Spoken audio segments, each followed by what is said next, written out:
ठरलं तर मग या मालिकेच्या येणाऱ्या भागामध्ये प्रेक्षकांनो आपण पाहतो की अर्जुनने सायलीला फोन केलेला असतो. कारण सायलीची सगळी कामं अर्जुन करत असतो. तो कपडे वाळत घालत असतो. तेव्हा तो सायलीला फोन करतो आणि म्हणतो, तुझी सगळी कामं झाली आहेत. आता मान्य कर की तू हरली आहेस. परंतु इकडे दुसऱ्या दिवशी सकाळी दूधवाले काका घरामध्ये आलेले असतात.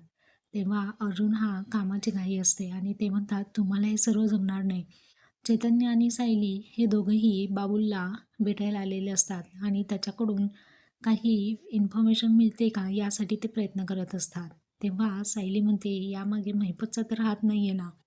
आता दुसऱ्या दिवशी सकाळी पेपरवाला सुद्धा आलेला असतो आणि त्याचं बिल पेंडिंग असतं. अर्जुन म्हणतो, आता सध्या मला खूप कामं आहेत, खूप घाई आहे, प्लीज तुम्ही उद्या या ना. हे पॉसिबलच नाही आहे माझ्याकडनं, इतकी कामं सगळी अटेंड करायची.